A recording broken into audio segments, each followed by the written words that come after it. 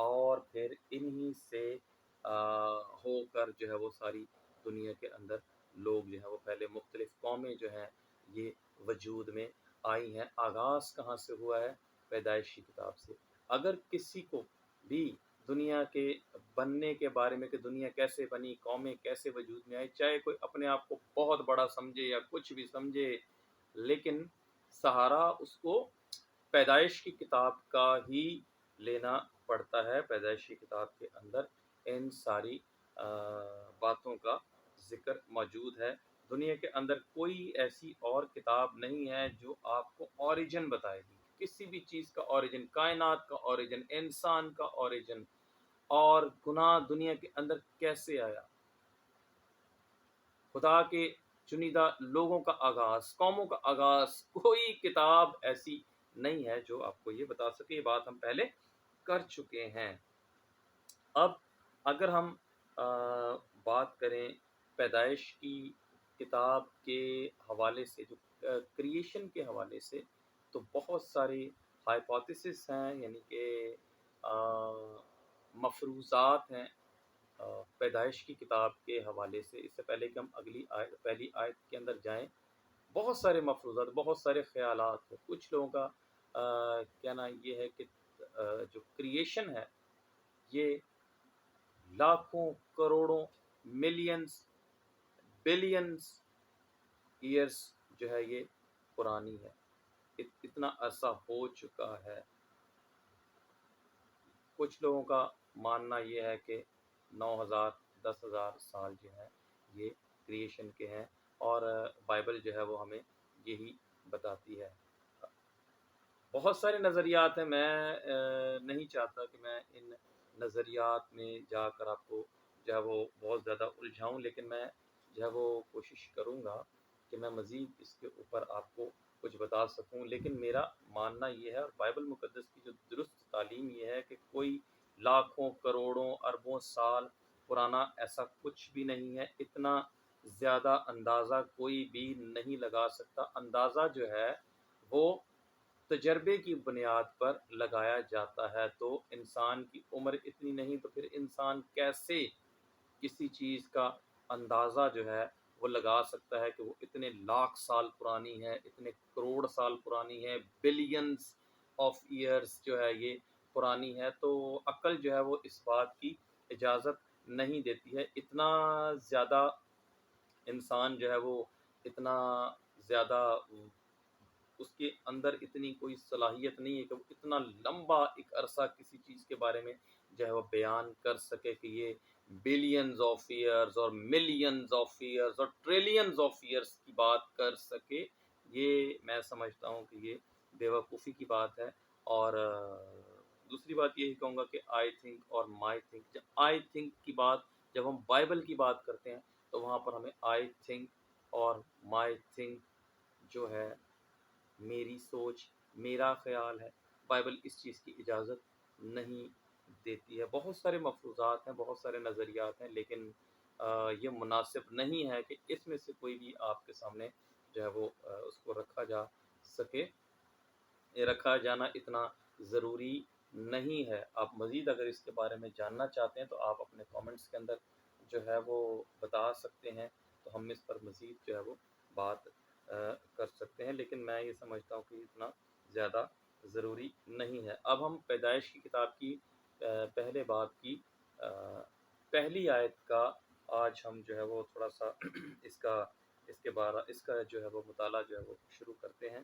لکھا ہے کہ پیدائشی کتاب کے پہلے باب کی پہلی آیت، آج سے ہم آیت جو ہے وہ شروع کر رہے ہیں، اور وہ آیت کیا ہے؟ خدا نے ابتدا میں زمین و آسمان کو پیدا کیا۔ پیدائش کی کتاب پہلا باب پہلی آیت۔ خدا نے ابتدا میں زمین و آسمان کو پیدا کیا۔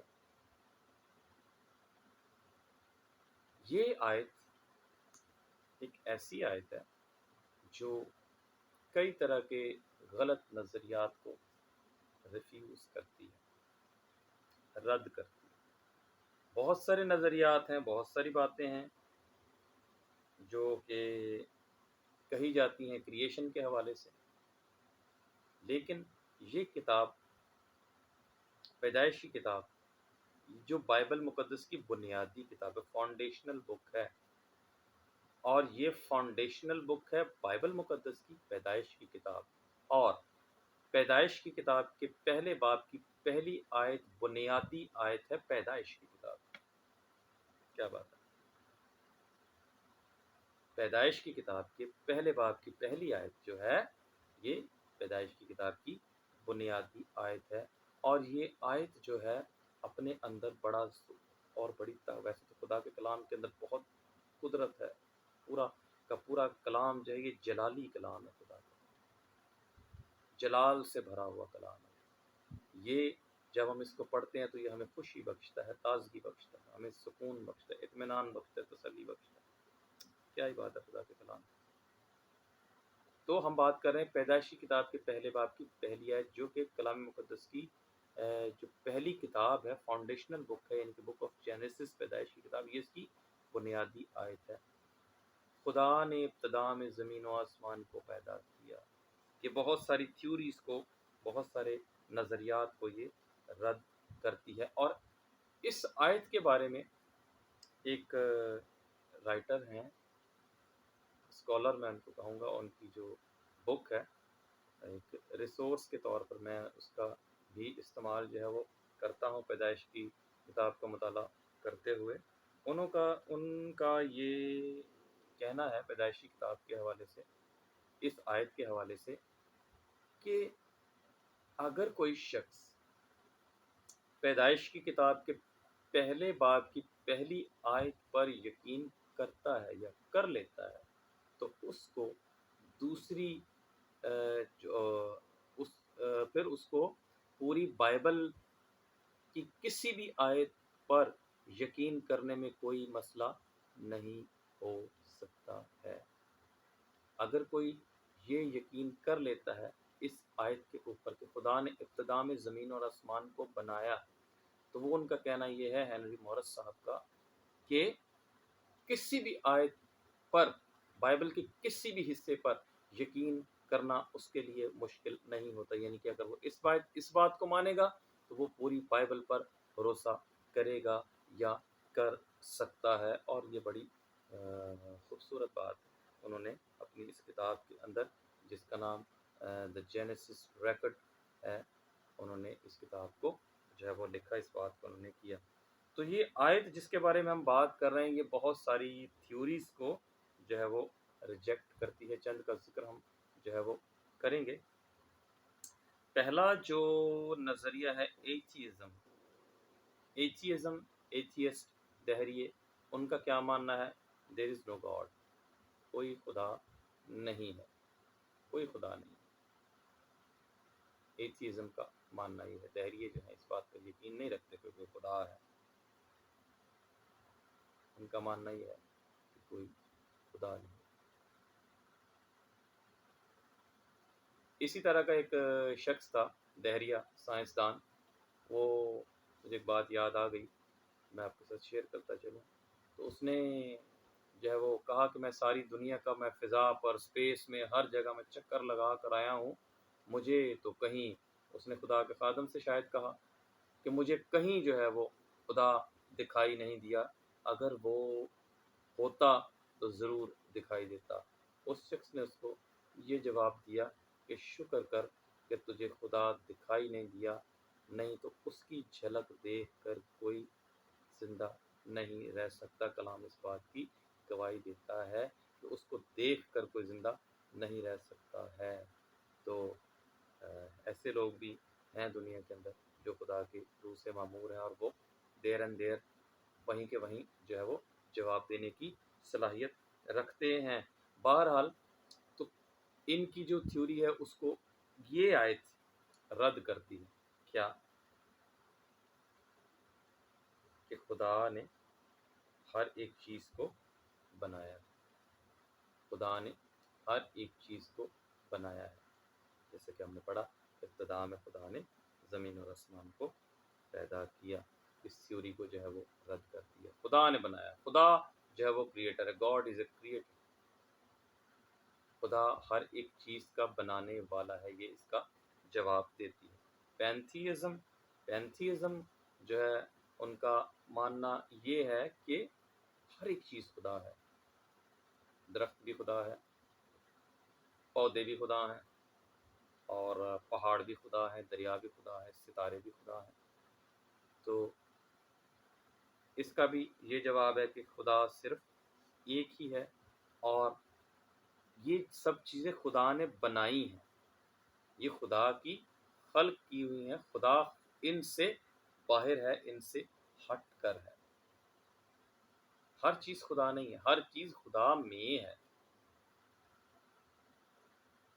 پودے خدا، پتھر خدا، دریا خدا، درخت خدا نہیں ہے، بلکہ یہ ساری کریشن اس میں ہے، خدا میں ہے۔ خدا نے ہر ایک چیز کو خلق کیا ہے، نہ کہ ہر ایک چیز جو ہے وہ خدا ہے۔ تو پولیتھیزم کا جو ماننا یہ ہے، یہ ملٹیپلسٹی آف گاڈ کی بات کرتے ہیں۔ یہ کہتے ہیں کہ بہت سارے خدا ہیں، بارش کا خدا ہے، دھوپ کا خدا ہے، سردی کا خدا، گرمی کا خدا، یہ خدا، وہ خدا۔ تو یہ بہت سارے خداؤں کی بات کرتے ہیں، لیکن یہ آیت ان کو بھی اسی طرح سے جواب دیتی ہے کہ صرف ایک ہی خدا ہے جس نے اس دنیا کو بنایا ہے، جس نے ہر ایک چیز کو بنایا ہے۔ مٹیریلزم جو ہے یہ ان کا بھی ماننا یہی ہے، مٹیریلزم کا، کہ میٹر جو ہے یہی سب کچھ ہے، میٹر جو ہے وہ اٹرنل ہے، ٹھیک ہے۔ لیکن خدا کا کلام یہ بتاتا ہے، پیدائشی کتاب یہ بتاتی ہے کہ میٹر جو ہے اٹرنل نہیں ہے، زمین ابدی نہیں ہے، زمین ازلی نہیں ہے، زمین ازل سے نہیں ہے، اس کی بگننگ ہے۔ In the beginning God created the heaven and the earth. تو اس کی بگننگ ہے میٹر جو کہ ارتھ ہے، اس کی بگننگ ہے، اس کا آغاز ہے، اس کا جو یہ اٹرنل یعنی کہ ازلی نہیں ہے، کوئی بھی چیز ازلی نہیں ہے، صرف خدا، اس کا پاک روح اور اس کا بیٹا خدا یسوع مسیح جو ہے وہ ہی ازلی ہے، اس لیے اس کے علاوہ کوئی چیز بھی ازلی نہیں ہے۔ ڈولزم کا ماننا یا کہنا جو ہے وہ یہ ہے کہ جب کچھ بھی نہیں تھا تو ایک اچھی طاقت تھی، ایک بری طاقت تھی، دونوں طاقتوں کا آپس میں کانفلکٹ ہوا، دونوں طاقتوں نے آپس میں مزاحمت کی، ایک برائی کی طاقت، ایک اچھائی کی طاقت۔ یہ عام طور پر ہمیں جو یہ ہندوؤں کے جو ڈرامے آتے ہیں، انڈین ڈرامے بچوں کے، اس میں یہ چیز ہمیں دکھائی دیتی ہے، اچھائی برائی کی طاقت دونوں آپس میں جھگڑتی ہے۔ اور اس وقت جب کچھ بھی نہیں تھا تو یہ دونوں طاقتیں آپس میں کانفلکٹ کیا، انہوں نے، ان کا آپس میں جھگڑا ہوا، اور پھر اس جھگڑے کے نتیجے میں جو پیدا ہوا وہ کائنات ہے۔ کیسی بات ہے، ڈولزم۔ لیکن بائبل یہ کہتی ہے کہ ان دا بگننگ گاڈ کریٹ، خدا نے بنایا ہے۔ اس تھیوری کو بھی جو ہے وہ رد کیا جاتا ہے۔ ہیومنزم کا ماننا یہ ہے کہ انسان ہی سب کچھ ہے، انسان کی مدد کرو، انسان کے ساتھ نیکی کرو۔ نیکی کرنا بری بات نہیں، میں نیکی کے خلاف نہیں ہے، لیکن جو ہے وہ ہیومنزم کا، ان کا ماننا یہ ہے کہ انسان سے بڑھ کر کوئی بھی چیز اس دنیا کے اندر نہیں ہے، انسان ہی سب کچھ ہے۔ لیکن بائبل کہتی ہے کہ خدا کریٹر ہے، خدا جو ہے وہ بنانے والا ہے ہر ایک چیز کا، تو وہ سب سے بلند، سب سے پہلے ازلی خدا ہے، انسان ازلی نہیں ہے۔ انسان کو ازلی کہنا کانٹرڈکشن ان ٹرم ہے، کہ انسان جو ہے وہ مخلوق بھی ہو اور پھر وہ ازلی بھی ہو۔ مخلوق جو ہے وہ خلق کی ہوئی چیز ازلی نہیں ہو سکتی، ازل وہ ہے جو ازل ہی سے ہے، جس کا نہ کوئی شروع ہے اور نہ کوئی آخر ہے، وہ ازلی ہے۔ اور یہ بات صرف اور صرف خدا کی ہی ذات پر پوری ہوتی ہے، کہ خدا ہی پر یہ بات جو ہے وہ درست مانی جاتی ہے، کہ ازلی بھی وہ ہے، نہ اس کا کوئی شروع ہے اور نہ اس کا کوئی آخر ہے، وہ ازل ہی سے ہے۔ تو انسان جو ہے وہ ازلی نہیں ہے، اس لیے انسان جو ہے وہ خدا سے بڑھ کر نہیں ہے، اتنا قابل قدر نہیں ہے کہ ہم خدا سے بھی بڑھ کر جو ہے وہ اس کو درجہ دیں، انسان اس قابل نہیں ہے۔ ایولیوشنسٹ جو ہے وہ ایولیوشنزم یا ایولیوشن کی جو تھیوری ہے وہ یہ ہے کہ انسان جو ہے چھوٹے سے اوپر آہستہ آہستہ جو ہے وہ ارتقائی منازل سے گزر کر اوپر تک آیا ہے۔ انسان پہلے انسان نہیں تھا، جرمز تھے، اور پھر وہ مینڈک بنا، پھر وہ کیڑا بنا، پھر ایک مینڈک بنا، پھر وہ بندر بنا، پھر اس نے 2 ہاتھوں پر چلنا سیکھا، پھر وہ کچھ کہتے ہیں بن مانس بنا، پھر وہ ان منازل سے منازل طے کرتا ہوا جیسے جیسے اس کو چانس ملا، ٹائم ملا اور چانس ملا، اسی کی بیس پر جو ہے وہ بڑھتا چلا گیا، اور پھر وہ انسان بنا۔ تو شروع سے انسان جو ہے وہ چھوٹا تھا، مطلب اتنی سمجھ نہیں رکھتا تھا، ابھی وہ ڈیولپ ہو رہا تھا، بڑھ رہا تھا، تو ایک ٹائم آیا کہ وہ انسان بنا۔ اس لیے تو یہ جو ایولیوشنسٹ جو ہیں یہ کہتے ہیں کہ توریت جو ہے یہ بہت بعد میں لکھی گئی، کیونکہ انسان اس وقت جو ہے وہ لکھ نہیں سکتا تھا، لکھنے کا کوئی وہ اس وقت ٹائم نہیں تھا، شعور بھی نہیں تھا، اور انسان جو ہے وہ اس قابل نہیں تھا کہ لکھ سکے۔ لیکن جو ہے یہ ذرا دیکھ لینا، انسان اس قابل نہیں تھا کہ یہ سب کچھ جو ہے وہ لکھا جا سکے، لیکن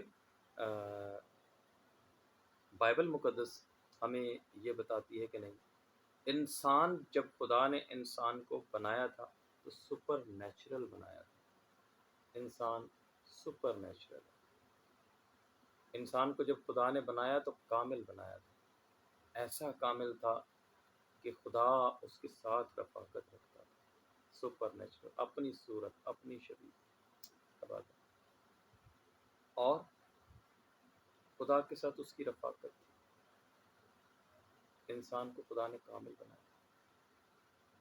میں یہ سمجھتا ہوں کہ جب انسان کو خدا نے کامل بنایا تو کامل شخص جو ہے وہ کچھ بھی کر سکتا ہے۔ اگر میں یہ کہوں کہ آدم اس وقت لکھتا ہوگا اور سارا ریکارڈ اس کا کریشن کا اگر آدم نے لکھا تو یہ کہنا غلط نہیں ہوگا، کیونکہ پرفیکٹ شخص کچھ بھی کر سکتا ہے۔ کیا بات ہے، یہ خدا کے کلام کی باتیں ہیں۔ کامل انسان جو ہے وہ کچھ بھی کر سکتا ہے۔ اگر میں یہ مانوں کہ اس وقت آدم نے سارا ریکارڈ لکھ لیا، جب آدم نام رکھ سکتا ہے، آدم کے پاس اتنی حکمت ہے کہ آدم نے خدا ان کے پاس لے کر آیا جانوروں کو کہ لے جناب ان کے نام رکھیں، اب دیکھتا ہوں یہ کہ کس کا کیا نام رکھتا ہے، تو خدا نے پھر آدم نے جو ہے وہ اس کے نام رکھے، آدم نے جانوروں کے، اور جو اس نے اس کا نام رکھا وہی اس کا نام ٹھہرا۔ تو آپ کدھر کی بات کرتے ہیں؟ انسان جو ہے وہ لکھ نہیں سکتا تھا، لکھنے کا شعور نہیں تھا۔ پرفیکٹ شخص کچھ بھی کر سکتا ہے۔ تو اگر میں یہ کہوں کہ آدم اس وقت اگر لکھتا تھا تو وہ لکھتا ہی ہوگا، ہو سکتا ہے کہ وہ لکھتا ہو سکتا ہے کہ وہ نہ لکھتا ہو، لیکن میں یہ مانتا ہوں کہ پرفیکٹ کامل شخص کچھ بھی کر سکتا ہے، لکھ سکتا ہے۔ آدم لکھ سکتا تھا اس وقت، کیونکہ خدا نے اس کو مکمل بنایا تھا، اس میں کسی چیز کی کمی نہیں تھی۔ اگر میں یہ کہوں کہ پیدائش کا سارا ریکارڈ، دنیا کیسے کیسے بنی، اس نے سارا اپنے پاس لکھا ہوگا، تو یقیناً اس نے لکھا ہوگا، یہ ماننے والی بات ہے۔ کیوں؟ کیونکہ کامل شخص جس کے اندر گناہ نہیں ہے، لاسانی ہے، مکمل ہے، پورا ہے، وہ کچھ بھی کر سکتا ہے، وہ کچھ بھی کر سکتا ہے۔ تو اس لیے یہ بیکار کی تھیوریز ہیں کہ انسان جو ہے وہ اس وقت رائٹنگز موجود نہیں تھی، یہ نہیں تھا، وہ نہیں تھا، یہ ساری چیزیں جو ہے بائبل یہ جو آیت ہے یہ ریفیوز کرتی ہے۔ ایولیوشنسٹ جو ہیں ارتقاء کے ماننے والے، ایولیوشنسٹ، ایولیوشن کی تھیوری ہے ایولیوشنسٹ۔ پریگنیٹزم، اب یہ پریگنیٹزم کیا ہے؟ پریگنیٹزم یہ ہے کہ جو چیز آپ کے لیے ٹھیک ہے آپ وہ کرتے جاؤ۔ اگر کوئی مجھے کہتا ہے میں کسی سے کہتا ہوں کہ میں خدا پر یقین کرتا ہوں، اچھا تم خدا پہ یقین کرتے ہو، ٹھیک ہے، یہ تم اس کو خدا پہ یقین کرو کیونکہ یہ تمہارے لیے اچھا ہے، میں جس چیز پر یقین کرتا ہوں میرے لیے اچھا ہے، چاہے اچھا کوئی کرے چاہے برا کرے، آپ نے کسی کا کام کیے وہ آپ کے لیے اچھا ہو گیا، کسی نے آپ کے لیے کوئی کام کر دی وہ آپ کے لیے اچھا ہو گیا. تو یہ بہت ساری تھیوریز ہیں جن کو جو ہے یہ آیت رد کرتی ہے ان سارے نظریات کو، سارے غلط نظریات کو پیدائشی کتاب جو ہے یہ رد کرتی ہے. اب جو اس کا اگلا حصہ ہے، اب ہم اس کی جب اسٹڈی کریں گے تو ہمارے پاس جو پہلا ورڈ آئے گا جس کے بارے میں ہم بات کریں گے، خدا. کون ہے یہ خدا؟ کیا ہے یہ؟ کیا یہ اچانک سے آیا ہے یا یہ کوئی جسم ہے؟ یہ حادثاتی طور پر تو نہیں آ گیا، جیسے ہم جو ہے وہ میتھولوجی پڑھیں اگر، تو اس میں مصر کے جو عقائد ہیں یا دوسرے تیسرے بابلیوں کے جو عقائد ہیں کریشن کے، کیا یہ اس طرح سے اچانک سے یہ سارا کچھ ہو گیا؟ تو اس کا جواب ہے نہیں. یہ خدا،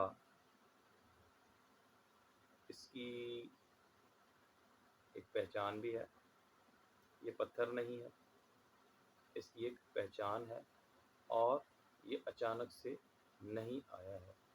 خداوند نے چاہا تو جب اگلی ویڈیو نیکسٹ ویڈیو آئے گی اور جلد آنے والی ہے، تو اس میں ہم اس چیز کا ذکر جو ہے وہ تفصیل کے ساتھ کریں گے. ہم لفظ خدا پر بات کریں گے، گاڈ. اس وقت تک کے لیے جو ہے وہ جتنا کچھ ہم نے سیکھا ہے، جتنا کچھ آپ نے سیکھا ہے، اس کو شیئر کریں، جتنا ہو سکے شیئر کریں، تاکہ جس طرح سے آپ لوگ برکت پا رہے ہیں اسی طرح سے دوسرے لوگ بھی جو ہے وہ برکت پا سکیں. اور ہمارے لیے دعا کریں کہ ہم جو ہے وہ اپنی ویڈیو کو اور زیادہ بہتر طور پر جو ہے وہ اس کام کو جو ہے وہ جاری رکھ سکیں. آ جائیں آپ ذرا پلیز اس کو بند کریں. تو خداوند آپ سب کو برکت بخشے، آمین.